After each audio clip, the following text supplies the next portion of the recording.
इस ध्रुव सत्य को याद रख कर के हमें चलना चाहिए। कुछ लोग होते हैं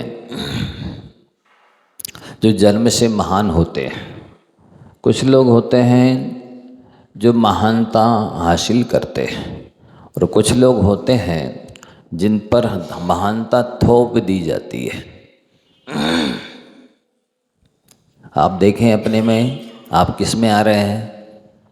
आप जन्म से महान हैं कि महान बनने का पुरुषार्थ कर रहे हैं, या आप पर किसी ने महानता थोप दी है, अथवा आप अपने आप को महान है तो नहीं पर मानते हैं? क्या किस में आ रहे हैं? महान है नहीं पर मानते हैं, या महान हैं भी नहीं, मानते भी नहीं, और बनने का पुरुषार्थ भी नहीं कर रहे? किस में आ रहे बोलो?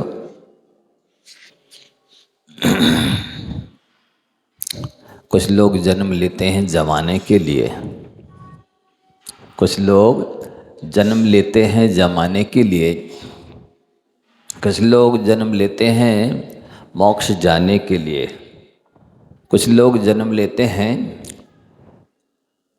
आबादी बढ़ाने के लिए। आप लोग किस में आ रहे हैं? यदि आबादी बढ़ाने में आ रहे हैं तो आपका जन्म लेना सार्थक नहीं है। जन्म उन्हीं का सार्थक है जो मनुष्य पर्याय को प्राप्त करके और मोक्ष का पुरुषार्थ करते हैं। आचार्य भगवंत ने वो पुरुषार्थ किया, जन्म से महान नहीं थे, उन्होंने पुरुषार्थ से महानता अर्जित की थी, और उन्होंने जन्म मोक्ष जाने के लिए लिया था, है ना। और एक जिंदगी में उन्होंने अनेक जिंदगी के बराबर काम कर दिया। एक जिंदगी में अनेक जिंदगी में किए जाने वाला काम किया करके दिखाया है। तो अपन को उनके जीवन से शिक्षा प्रेरणा लेनी चाहिए कि हम भी वास्तव में ना तो मानव जीवन स्वयं की स्वार्थ पूर्ति करने से सार्थक होता है, ना ही मानव जीवन केवल परोपकार करने से सार्थक होता है। मनुष्य पर्याय तो स्व और पर दोनों के उपकार करने से सफल और सार्थक होती है। तो हमें स्वयं का भी उपकार करना चाहिए और जितना बने दूसरों का भी करना चाहिए। कार्तिकेय महाराज जी ने कार्तिकेय अनुप्रेक्षा में लिखा है, आदिहिदम कादब्बम जम सक्कैतम परम्पि कादब्बम, आदिहिद परहिदादो आदिहिदम सुट्ठु कादब्बम। मनुष्य पर्याय प्राप्त करके आत्महित करना चाहिए। आदिदम कादब्बम, और जम सक्कई जितना बने, परम्पि कादब्बम दूसरों का भी करना चाहिए। लेकिन आदिहिद परहिदादो अपने और दूसरों दोनों के में मिला करके आदिदम सुट्ठु कादब्बम, आत्मा का हित पूरी तरह से अच्छी तरह से करना चाहिए। आत्महित से मतलब पेट भरने से नहीं लेना है, शारीरिक या सांसारिक स्वार्थ सिद्ध करने से तात्पर्य नहीं है, आत्म कल्याण से तात्पर्य है। क्या कहा? परिवार एक का हित नहीं, परिवार का हित करने के लिए एक व्यक्ति को छोड़ देना चाहिए। यदि एक व्यक्ति की छोड़ने से परिवार का हित होता है तो एक व्यक्ति को छोड़ देना चाहिए, और यदि गांव का हित होता है तो परिवार को छोड़ देना चाहिए। गांव का हित होता है तो परिवार को छोड़ देना चाहिए, और राष्ट्र का हित होता है तो गांव को छोड़ देना चाहिए। राष्ट्र का हित होता है तो गांव छोड़ देना चाहिए, और आत्महित होता है तो 3 लोग छोड़ देना चाहिए, सारा संसार छोड़ देना चाहिए। आत्महित के लिए सारा संसार छोड़ देना चाहिए। वास्तव में आत्महित करने के लिए चक्रवर्ती 6 खंड के वैभव को छोड़ते हैं, लेकिन जो भोगों के लिए आत्महित को छोड़ दे, उससे निकृष्ट दूसरा प्राणी नहीं हो सकता। संसार के लिए, ख्याति पूजा लाभ के लिए केवल मोह के वश होकर के दूसरों के बीवी बच्चों के प्रति आत्महित को भूल जाए, उससे बड़ा मूर्ख अज्ञानी निकृष्ट प्राणी कोई नहीं हो सकता। तो आचार्य महाराज ने अपने जीवन को सार्थक तो किया ही, जैनों का ही नहीं जैनेतरों का भी परोपकार किया, और मनुष्यों का ही नहीं पशुओं का भी उपकार किया, और सज्जनों का ही नहीं दुर्जनों का भी, भद्र लोगों का ही नहीं अपराधी लोगों का भी, और जेल के बाहर रहने वालों का ही नहीं जेल के अंदर रहने वालों का भी उपकार किया है। तो जो प्राणी मात्र का हित चाहते हैं, कल्याण चाहते हैं, वस्तुतः वो ही तीर्थंकर बनने के योग्य पुण्य अर्जित करते हैं। आचार्य महाराज ने बहुत कुछ पढ़ा और पढ़ाया, पर अंत समय में क्या पढ़ते थे वो? नमोकार मंत्र। क्या पढ़ते थे? तो देखो, मनुष्य नमोकार मंत्र के प्रभाव से सुलझे पशु उपदेश सुन, क्यों ना सुलझे पुमान, नाहर से भय वीर जिन गज पारस भगवान। भगवान के उपदेश से पशु भी सुलझ गए, सुधर गए। आप लोग एक ही भाव स्तोत्र पढ़ते हैं, एक ही भाव स्तोत्र, पंच स्तोत्र में एक स्तोत्र है। हाँ, उसमें आचार्य बादीप सिंह सूरी जी ने, नहीं, बादीराज आचार्य ने क्या लिखा? प्रापद दैवम तबनवति पदई जीव केनोपदिष्टै, पापाचारी मरण समय सारमेयोपि सौख्यम, कहा संदेहो यदुपलब्धे वासवश्री प्रभुत्वम, जलपन जापेर मणिविरमले स्तन नमस्कार चक्रम। एक जीवनधर चंपू जीवनधर स्वामी का चरित्र लिखा, एक छत्र चूड़ामणि ग्रंथ जीवनधर स्वामी का चरित्र लिखा, एक और जीवक स्वामी को चरित्र लेकर के लिखा। ऐसे 3-4 ग्रंथ जीवनधर स्वामी के ऊपर लिखे गए। वो तद्भव मोक्षगामी चरम शरीरी महापुरुष थे। एक बार कहीं जा रहे थे, क्या देखा कि एक त्रेंच गति का जीव भूखा प्यासा कुत्ता,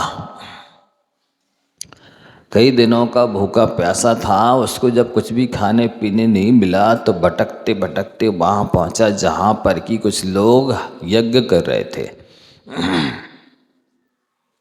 तो उधर क्या था, हवन कुंड में होमी जाने वाली शाकल्य धूप रखी हुई थी। उसको बेचारे को कुछ नहीं मिला तो कहते न मरता क्या ना करता। कहते भूख गिने ना जूठो भात, प्यास गिने ना धोबी घाट, और इक्स गिने ना जात कुजात। कहावत सुनी होगी।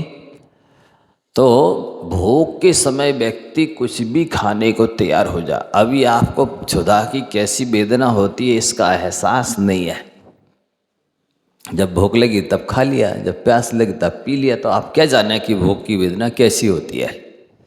जब ना मिले लगातार कई दिनों तक या कुछ घंटों या कुछ मिनटों तक तेज भूख लगी हो, तब पता चलता है कि क्षुधा की वेदना कैसी होती है। तो हुआ ऐसा, उस कुत्ते ने उस साकल्य में मुंह मार दिया। थोड़ा ही शायद एक आधी कुछ ग्रास और खाया होगा कि उन अज्ञानियों ने उस बेचारे पशु को, अज्ञानी प्राणी को, कुत्ते को, भूखे प्यासे को इतना मारा कि वो अधमारा हो गया। अब देखो, जो धर्मात्मा सच्चा होता है, सम्यक दृष्टि होता है, निकट भव्य होता है, उसकी पहचान है कि वो दयालु होता है, दया से लबालब भरा होता है। जो जितना ज़्यादा दया से भरा होगा वो उतना निकटबद्ध होगा, और जो जितना ज़्यादा निकटबद्ध होगा वो उतना ज़्यादा दया से परिपूर्ण होगा, भरा होगा। अब धर्मात्मा की पहचान है कि वो धर्म तो करेगा कि दया को नहीं भूलेगा, क्योंकि दया ही धर्म है, उसको कैसे भूल सकते। धम्मो दया विशुद्धो, धर्म आप करना चाहते ना, तो जितनी ज़्यादा दया बढ़ाते चले जाएंगे आपके हृदय में उतना ज़्यादा धर्म की वृद्धि होती चली जाएगी। और धर्म हृदय से जैसे ही दया कम होती है, दया का अभाव होता है, तो ये मान के चलिए कि आपके हृदय से धर्म निकल गया।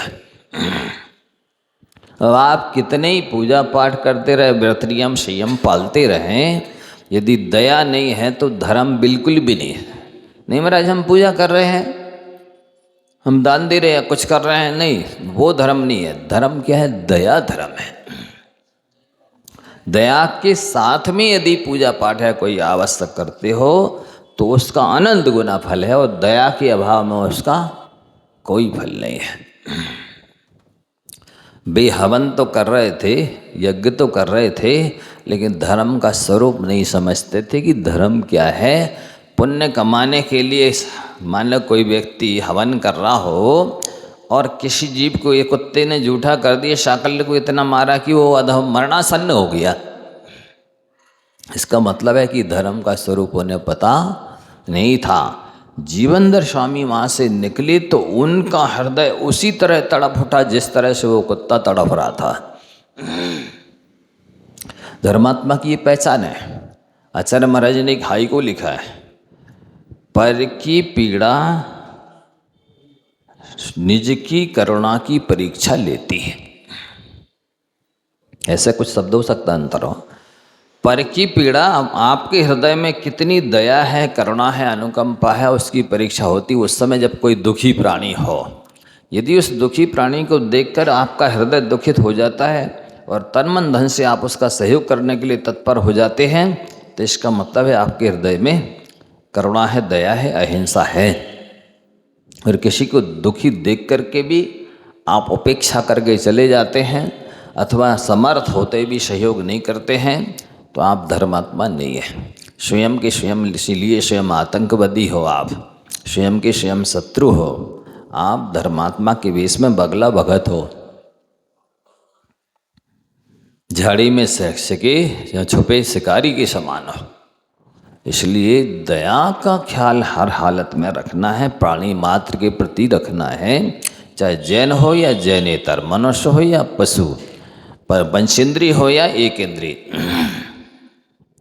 वो यदि धर्म का स्वरूप समझ रहे होते तो कुत्ते को मारते नहीं, क्योंकि जितना हवन करने में पुण्य बंद होगा उससे तो कई गुना ज़्यादा पाप का बंद आपने कुत्ते को मार के कर लिया। जीवनधर स्वामी को बहुत दया आई, दुखी हुए। अब जब स्थिति उसकी ऐसी देखी कि बचाने में हम समर्थ नहीं हैं, ये बचने में सक्षम नहीं हैं, तब फिर उन्होंने क्या सुनाया? समय सार, प्रवचन सार, पंचास्ती गए, लमोकार सुनाया। क्या सुनाया? लमोकार मंत्र सुनाया। लेकिन कुत्ते ने नहाया नहीं था, ना कुल्ला किया था, हैं, और ना वो जूठे में ही था, जो कुछ खाया पिया होगा वैसी भाई साकल्य मुँह में तो ले ली थी थोड़ी सी, जूठे मुँह था और मांसाहारी था, अशुद्ध प्राणी था, नीच गति नीच गोत्रीय जीव था। लंबोकार मंत्र सुनाया। कई लोग कहते ना, ए जूठे मुँह नमोकार नहीं पढ़ना, ए तुम मुंह में कुछ डाल लिए हो, पैर में कुछ पहने हो तो नमोकार नहीं पढ़ना, ए तुम गद्दे पर सोफा सेट पे बैठे हो नमोकार नहीं पढ़ना। बोलते कि नहीं? तुम्हारा सिद्धि में है, तुम्हारे बच्चे ने लघु संज्ञा कर दी, अब तुम नमोकार नहीं पढ़ना, शौच कर दिया, नमोकार नहीं पढ़ना। बोलते कि नहीं बोलते? और यहाँ मंदिर में क्या बोलते? अपवित्र पवित्रो वा सुस्थितो दुस्थितोऽपि वा ध्यायेत् पंच नमस्कारम सर्व पापै प्रमुच्यते। पवित्र हो चाहे अपवित्र हो, बैठे हो चाहे लेटे हो, किसी भी दशा में हो नमोकार मंत्र पढ़ोगे सारे पापों से छूट जाओगे। बोले लिखा कि नहीं? तो ये लोग क्यों अपनी तरफ से बोलते हैं कि आपके मुंह में कुछ डला है नमोकार नहीं पढ़ोगी, पैर में कुछ जूता चप्पल पहने हो नमोकार नहीं पढ़ो, कि गद्दा पे सोफा सेट पे बैठे हो कि बच्चे ने लघु शंका शौच कर दी है नमोकार नहीं पढ़ो।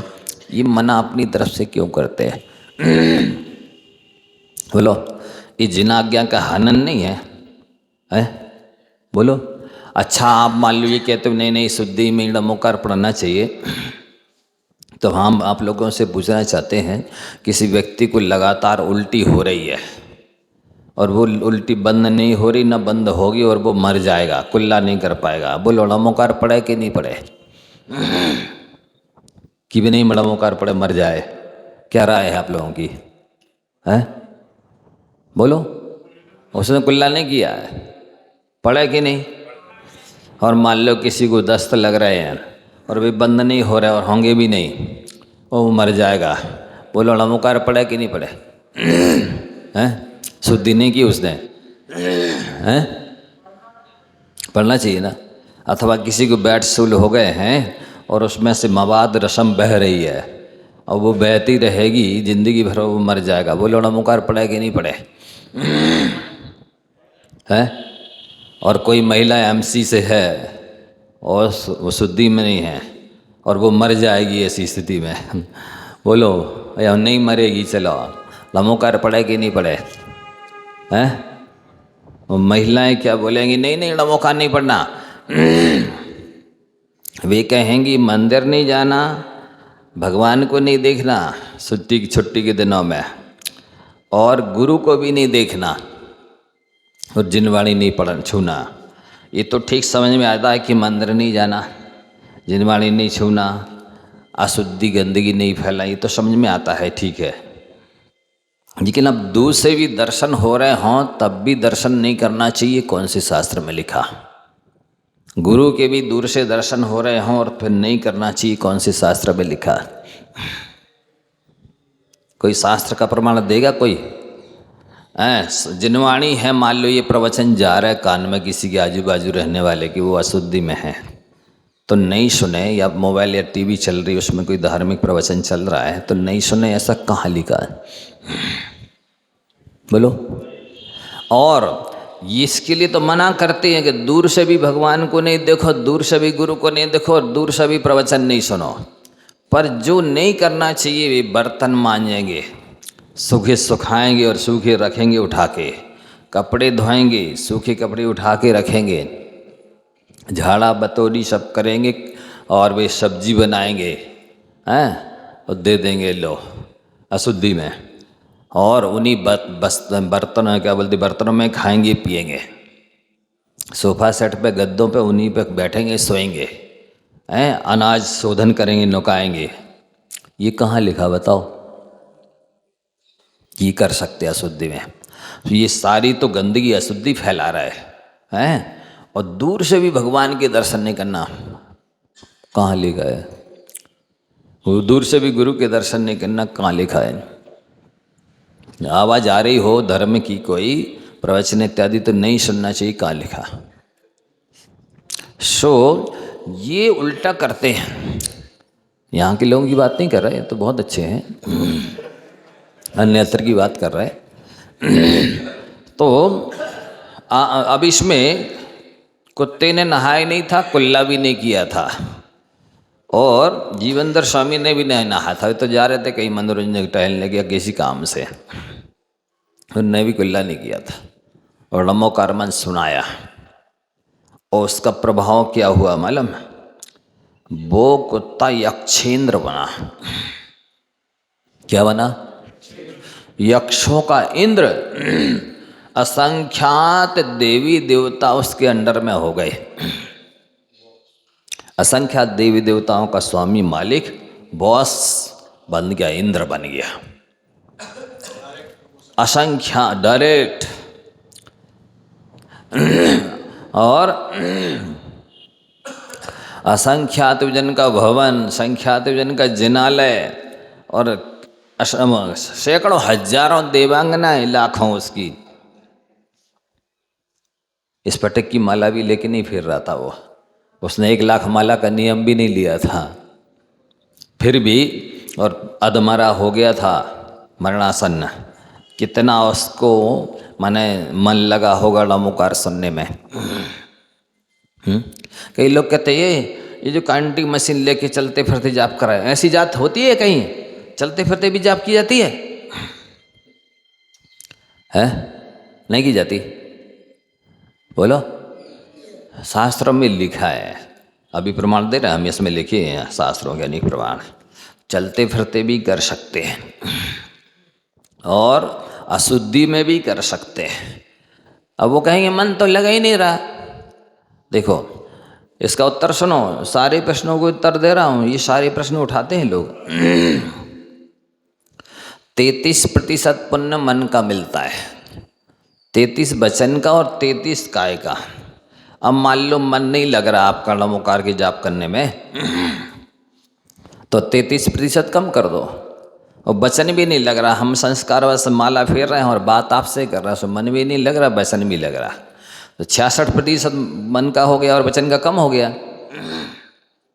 अब कितना बचा? 33-34% बचा ना काय का। काय का तो बोलो 33% में विद्यार्थी फेल है कि पास? तो घाटा क्या है फिर? बोलो। फिर ये लोग अपनी तरफ से वकालत क्यों करते हैं कि ये मन तो लगे ही नहीं रहा है, कैसी जाप कर रहा है? ये जो दूसरे लोगों ने लिखा ना, माला तो कर में फिरे, मंत्र फिरे मुख माए, मनुआ फिरे बाजार में, ऐसे सुमरन आए, ये सर्वथा सही नहीं है। नहीं समझे? ये सर्व और माला फेर जुग गया गया न मन का फेर, कर का मन का डारी दे, मन का फेर। माला फिरते फिरते जुग चला गया, 12 साल चले गए और गया ना मन का, फिर मन बदला नहीं। इसलिए अब कर का मन, हाथ का मन का ये मनमोती डाल दो और मन का फिर, और मन को पवित्र विशुद्ध करो। ये बिना माला फिर पवित्र हो जाएगा इनका मन। तो ये भी सर्वथा सही नहीं है। इसलिए देखो 33% पुण्य आपको मिलेगा, जबकि भगवती आराधना में लिखा है कि कोई साधु की समाधि चल रही है और वो बिल्कुल क्षीण हो गए हैं, लमोकार मंत्र पढ़ने की क्षमता नहीं है, सुनने की भी क्षमता नहीं है, और आयु अब पूरी हो रही है, इस समय केवल कंठ से ओम निकल जाए तो भी मोक्ष मिल जाएगा उनको। क्या बोला? ओनली एक बार ओम निकल जाए, वो जिस समय प्राण निकल रहे हैं तो मोक्ष मिल जाएगा। जब इतनी सामर्थ्य है तो कुछ पदों में कभी तो मन लगेगा। ऐसा बोलना कि चरते फिरते जाप नहीं हो रही और माला तो कर में फिरे या माला फिर झुक गए हो, ये सब ठीक नहीं है। समझ में आ रहा है? तो आपका ये प्रश्न का उत्तर दे दिया कि चलते फिरते भी कर सकते हैं, अशुद्धि में भी कर सकते हैं, मन नहीं लग रहा है तो भी कोई घाटा नहीं है। अब लोग कहेंगे तो ठीक है महाराज जी, हम माला तो फेरेंगे लेकिन हाथ से फेरेंगे ऐसे।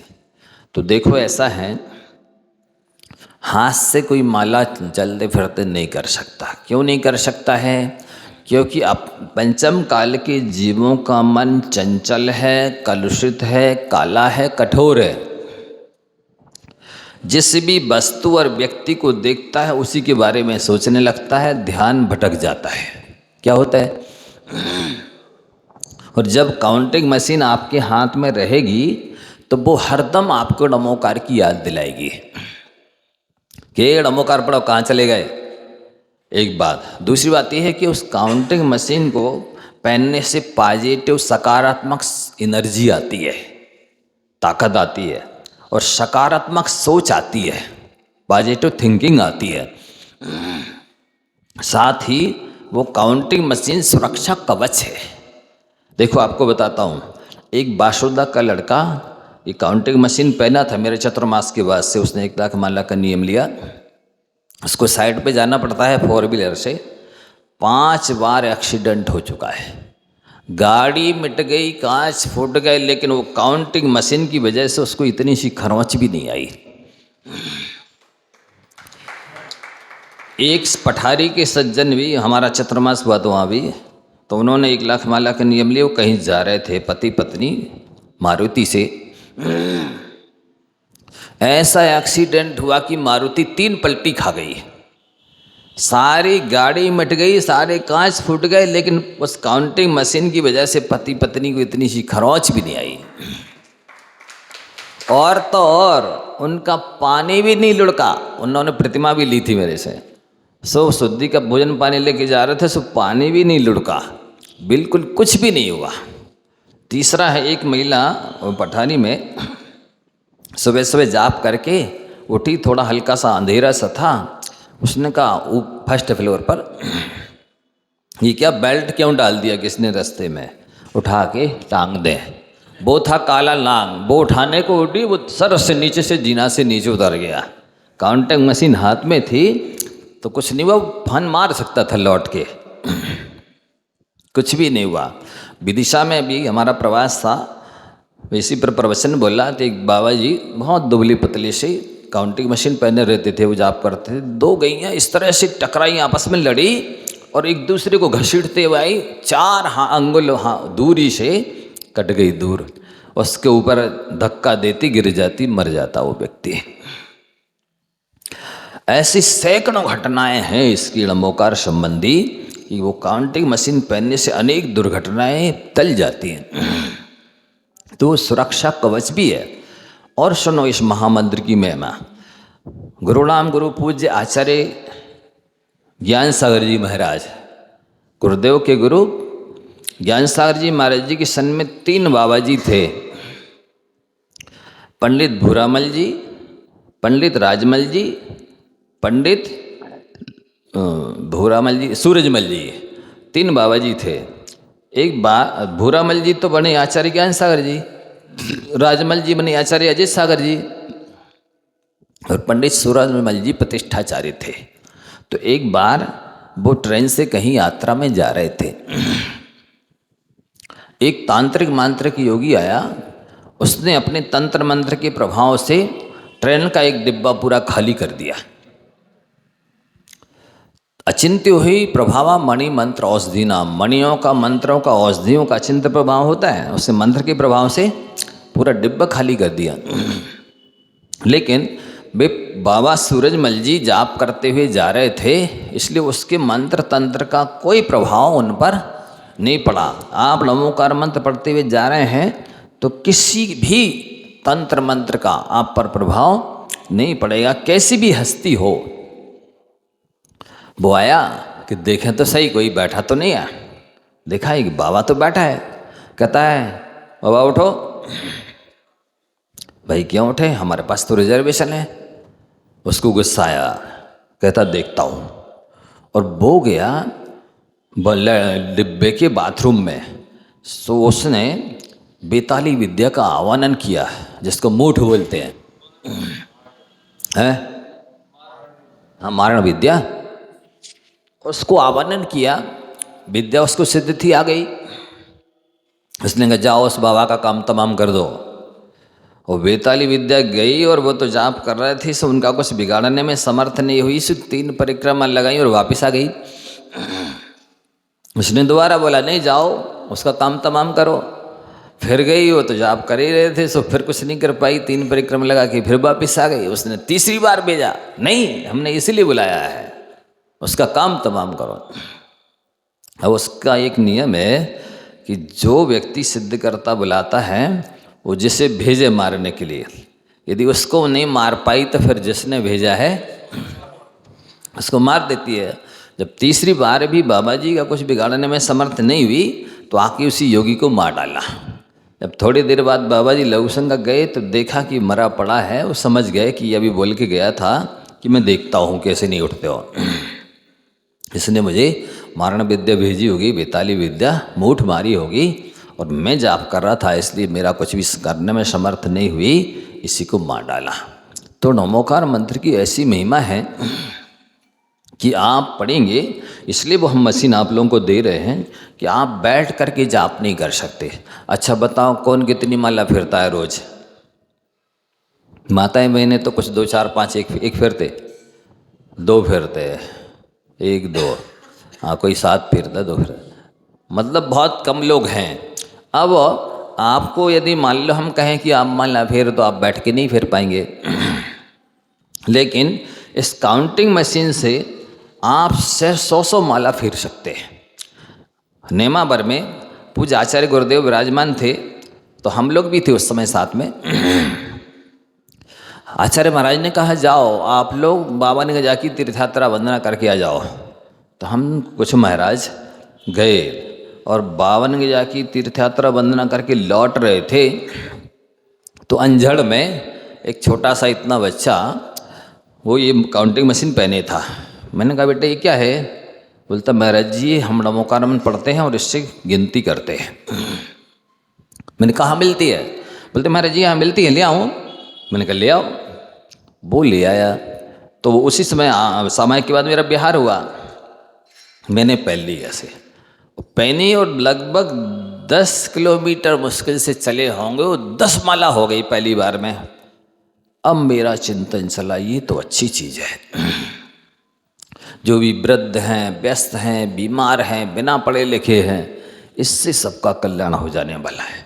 नेमावर आके मैंने एक सज्जन से कहा भाई ये कहीं काउंटिंग मशीन मिलेगी? हाँ महाराज जी आदेश दीजिए कितनी ले आए? मैंने कहा 50 ले आओ। ले आया। उस समय लगभग संघ में 48 साधु थे। तो अब सब कमरे में एक एक दो दो महाराज थे, कहीं जगह नहीं थी बैठने की। तो मैं कमरे के बाहर ऐसी पाटे पे बैठ गया। जो भी आया दर्शन करने, मैंने उसको समझाया देखो तुम्हें पुण्य बढ़ाना है, इस काउंटिंग मशीन को ले लो और चलते फिरते जाप करना। समझाया वहाँ कुछ शब्दों ही में समझाया था, विशेष उस समय चिंतन अध्ययन नहीं था इस विषय में। तो लिए लोगों ने 1 लाख माला का नियम लेके, और दूसरे दिन आके बोलते महाराज जी मेरी 25 माला हो गई, मैं जानी मेरी 40 माला हो गई, मैं जानी मेरी 50 माला हो गई। मेरा तो हृदय गदगद हो गया, ये अच्छी बात है। फिर दूसरे दिन मैंने 500 बुलाई तो उसको भी दी। अब एक ब्रह्मचारी जी थे साडम के, उन्होंने 1 लाख माला का नियम लिया और वो काउंटिंग मशीन पहन के सवेरे 4 बजे से लेकर के रात की 10-11 बजे तक 181 माला फेरी। और ये रिपोर्ट मुनि संदान सार जी महाराज ने आचार्य श्री तक भेज दी। आचार्य श्री ये जो काउंटिंग मशीन पहने ना भैया, ये वो निर्लोभ सार महाराज जी देते हैं 1 लाख माला का नियम, और इन्होंने सवेरे से लेकर शाम तक 181 माला फेरी। आचार्य श्री एकदम प्रसन्न हो गए। वाह यही तो प्रभावना है, यही तो सम्यक दर्शन आदि की उत्पत्ति स्थिति वृद्धि का कारण है, अच्छी बात है। और ये शब्द इनडायरेक्ट में मेरे को सुनने में आ गए। अब हमारा हौसला बुलंद हो गया कि अब इसमें कोई दिक्कत नहीं है, अपन दे सकते हैं सबको। आचार्य श्री को इसमें कोई आपत्ति नहीं है और आचार्य श्री बहुत प्रसन्न हुए। फिर तब से लेकर के मैंने अब तक लगभग लाखों की मात्रा में इतनी ज़्यादा बांटी कि अब तो जैनेतर लोग भी पहनने लगे, बांटने लगे हैं, और दूसरे संघ के साधु माता जी भी देते हुए हैं। तो ये इसमें बहुत लाभ है। एक संस्मरण सुनाता हूँ मैं। प्रथम कोरोना का टाइम था, याद है हम लोग को? उस समय आचार्य गुरुदेव कुंडलपुर में विराजमान थे, हम लोग भी थे उस समय साथ में। ये काउंटिंग मशीन हम देते थे। एक लड़का आया, लगभग 25 साल के आसपास का होगा, नमस्ते किया और बोला महाराज जी मुझे आशीर्वाद दे दीजिए, मेरी बहुत ख़राब स्थिति है। मैंने क्या हो गया? बोले मैं किराए के मकान से रहता हूँ और मैंने जुआ खेल लिया, सारा 50 लाख का कर्जा हो गया है। अब मुझे ना नींद आती है ना भूख लगती है, अब तो मैं मरने की सोच रहा हूँ, या तो कुछ बताइए उपाय, आशीर्वाद दे दीजिए। मैंने कहा एक काम करो, 1 लाख माला का नियम ले लो।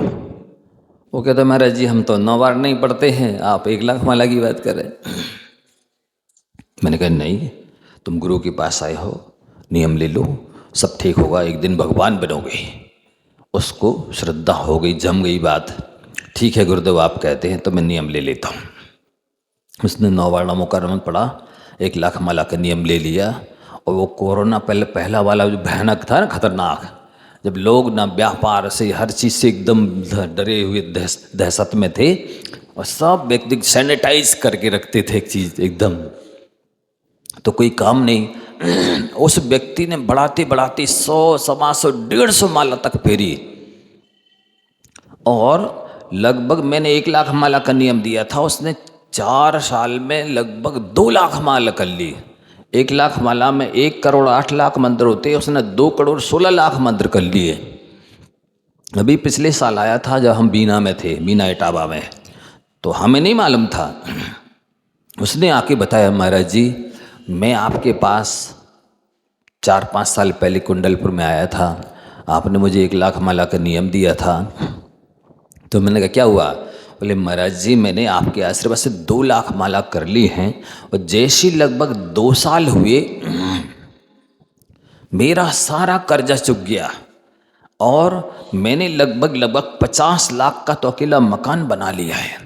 और जब मैंने मकान बनाना शुरू किया तो तहसीलदार ने स्टे लगा दिया। तो मैंने आपको याद किया और एक श्रीफल जाके पारसनाथ भगवान के चरणों में चढ़ाया कि गुरुदेव और प्रभु आप कोई काम करना, मैं कुछ नहीं करूँगा, और मैं तो केवल जाप करता रहा। दूसरे दिन तहसीलदार आया, कहता भैया तुम अपना काम करो, मैंने बहुत स्टे लगाए, जब से तुम्हारी बिल्डिंग पर स्टे लगाए हैं मुझको रात भर से नींद नहीं आई। तो बोले फिर उसने कहा आप कोई दिक्कत हो तो अब मुझे बताना, मैं तुम्हारे साथ हूँ, तुम तो बनाओ। तो बोले 50 लाख की बिल्डिंग बन गई है, सारा कर्जा चुक गया है, और अब मेरे मुख का कोई कपड़े का एजेंट है, राजस्थान में भेजता है। बोले महाराज जी अब तो मेरे पास 50 करोड़ की संपत्ति है, मैंने रात्रि में 4 प्रकार के आहारों का त्याग कर दिया है, प्रतिदिन अभिषेक पूजा करता हूँ, और सैकड़ों लोगों को मैंने ही काउंटिंग मशीन बांट दी है, और मैं स्वाध्याय कराता हूँ आपके आशीर्वाद से। अब तो इतना पैसा बरस रहा है कि मुझे अब जाप करने का टाइम नहीं मिलता है। सो अब ऐसा आशीर्वाद दीजिए कि जिससे मैं जाप कर सकूं, और 1 लाख माला का फिर से नियम दे दीजिए। ये लड़का, अब मैं फ़ोन नंबर आपको दे सकता हूँ, दे के गया है, मोरैना का लड़का है, वो यदि आके बता दे तो आप लोगों की अनंत गुणी श्रद्धा बढ़ जाए। तो ऐसी इसकी महिमा है महामंत्र की, इससे तन मन धन क्या नहीं समर्थ होता, मिलता है, अनुकूल होता है, जिससे मोक्ष मिलता है, स्वर्ग मिलता है, तो सांसारिक कार्य तो सहज में बन सकते हैं। इसलिए हमारा आप सबसे कहना है, इसमें शास्त्र के प्रमाण दिए हुए हैं कि जो व्यक्ति नमोकार मंत्र की 1 लाख माला का नियम लेकर फिरता है उसको तीर्थंकर प्रकृति का बंध होता है। अब आप कहेंगे कि महाराज जी अभी तक तो हमने सुना था कि 16 कर्ण भावना भाने से तीर्थंकर प्रकृति का बंध होता है, तो आप बता रहे हैं कि 1 लाख माला फेरने से तीर्थंकर प्रकृति का बंध होता है। तो इसमें आगम का हम आपको प्रमाण दे रहे हैं कि जो आचार्य उमा स्वामी महाराज जी ने उमा स्वामी श्रावकाचार में ये लिखा हुआ है, इसलिए प्रमाण है। दूसरी बात, दूसरा प्रमाण और दे रहा हूँ कि आचार्य वादिराज महाराज जी ने पार्श्वनाथ चरित्र में भी लिखा है।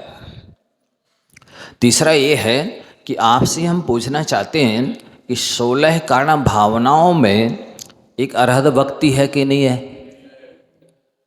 तो नमोरी हंताणम में क्या है? और कोई अरहद भक्ति है, अरहंत शब्दों की भक्ति है। एक आचार्य भक्ति है कि नहीं 16 कर्ण भावना में? तो वो ये नमो आयरियणम में क्या है? वही तो आचार्य भक्ति है। एक बहुश्रुत भक्ति है कि नहीं? बहुश्रुत का मतलब उपाध्याय होता है, तो नमो झड़म में क्या है? वही तो है। इसी तरह एक साधु समाधि है कि नहीं? तो नमो लो सब षणम में क्या है? वही तो है। तो इसमें पंच परमेष्टि की श्रद्धा सम्यक दर्शन है, और पंच परमेष्टि की भक्ति दर्शन विशुद्धि है। इसलिए इसमें कहीं से कहीं तक कोई बाधा नहीं है। इस महामंत्र में पूरा जिन शास्त्र गर्भित है।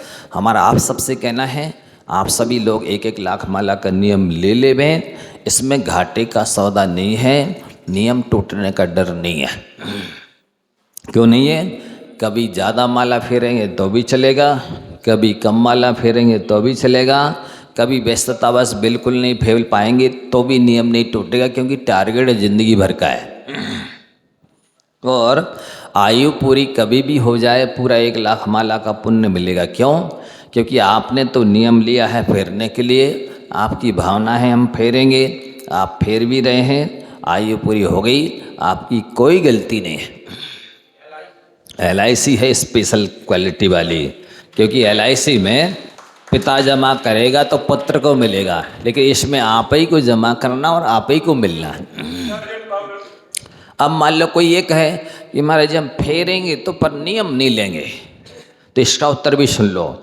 जैसे बैंक में आप लोग सेविंग खाता में पैसे जमा करते हैं तो कितने % का ब्याज मिलता? 2%, 1%। और फिक्स्ड डिपॉजिट में जमा करेंगे तो 7-8% है ना। इसी तरह से बिना नियम के फेरेंगे तो थोड़ा पुण्य, और नियम लेकर के फेरेंगे तो अनंत गुना ज़्यादा पुण्य मिलेगा। और कोई जितने तरह की शंकाएं हों, मेरे पास सबका उत्तर है।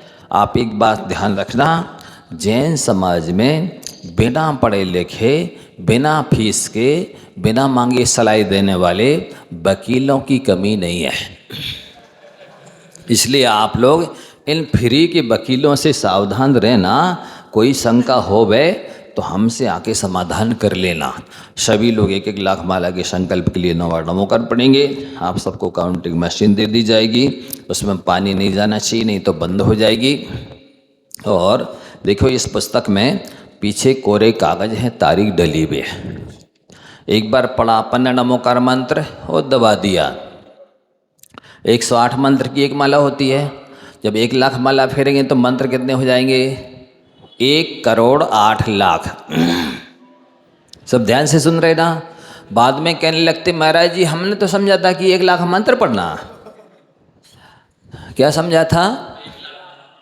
मंत्र नहीं, माला। माला फेरनी 108 की एक माला होती है। 1 लाख माला में मंत्र होंगे 1,08,00,000। सबको बता दी ना। 9 बार नमोकरण पढ़ लें। और हम मशीन भी दे रहे हैं और आशीर्वाद भी दे रहे हैं और ये पुस्तक भी दे रहे हैं। इसको पढ़ेंगे आप तो नमोकार के प्रति अनंतगुणी श्रद्धा बढ़ जाएगी। लगभग 100 प्रमाण आगम के दिए हैं और इसमें पीछे कोरे कागज भी हैं। तो एक बार नमोकार पढ़ करके उसको दबा देंगे। जैसे माला में मोती खिसकाते हैं, मशीन में मशीन दबाना है। और फिर बात कर लो, काम कर लो, दुकान चला लो, जो भी करना है कर लो। फिर पढ़ा, फिर दबा दिया। फिर बात कर लो, काम कर लो, दुकान चला लो, फिर पढ़ा, फिर दबा दिया। इस तरह से दबाना, जाप करना है तो कोई काम भी नहीं रुकेगा, कोई बात भी नहीं रुकेगी। तो चलते फिरते फ्री का पुण्य है। इसलिए आप सब ले लेवे। सुरक्षा कवच भी है और कभी भी आयु बंद होगी तो आपके हाथ में काउंटिंग मशीन रहेगी तो बेईमानिक देव के हृदय बनोगे। और कभी भी आयु पूरी हो जाएगी तो श्रेष्ठ समाधि होगी। इसलिए कर्मबंध 24 घंटे 12 महीने जीवन भर होता है। जब से संसार में है, जब तक संसार में रहेंगे तब तक कर्मबंध होता है। इसलिए 24 घंटे भगवान का नाम लेने की आवश्यकता है। जीवन के अंतिम क्षण को सुधारना है तो जीवन का प्रत्येक क्षण सुधारने की आवश्यकता है। और काउंटिंग मशीन को मोबाइल के पास रखें जिससे भूलें नहीं, अथवा चाबी के पास या जैसी चीज़ के पास रखें जो भूलती नहीं है। नहीं कहते लोग हमें याद ही नहीं रही महाराज जी, ख्याल नहीं रही पहनने की, और पानी उसमें नहीं जाए, इस बात का ध्यान रखेंगे। हमेशा पहने रहे, पानी के समय बस उतार देवें। आप जब तक नींद नहीं आ रही तब भी लेटे लेटे कर सकते हैं, बीच में खुल जाए तब भी लेटे लेटे कर सकते हैं, और कभी भी कर सकते हैं और अपने मानव जीवन को सफल कर सकते हैं। सभी लोग 9 बार नमोकार पढ़ लें 1 लाख माला के संकल्प के लिए।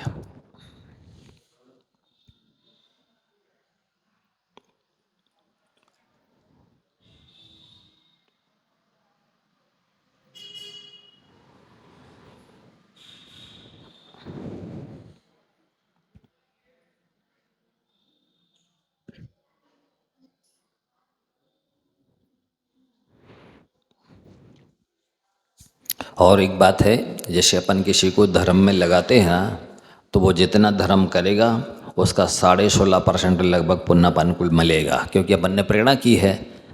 और यदि विषय कषाय में पाप में लगाते हैं तो वो जितना पाप करेगा उसका 16.5% पाप अपन को लगेगा। तो आप लोग चाहें तो अपने परिवार वालों को, मित्रों को, इष्ट मित्रों, पड़ोसी आदि दूसरों को भी प्रेरणा करें कि जैसे कि वो भी नियम लेकर के जाप करें। तो ये प्रभावना कहलाती है। कहते हैं ना एक दीप तुम जलाओ, एक दीप हम जलाएं, कुछ अंधेरा तुम हटाओ, कुछ अंधेरा हम हटाएं। ये सपर कल्याण का उपाय है। धर्म प्रभाव ऐसे को कहते हैं। तो आप दूसरों की प्रेरित करें, और कोई शंका हो तो हमसे पूछ लेंगे। जा वाणी के ज्ञान ते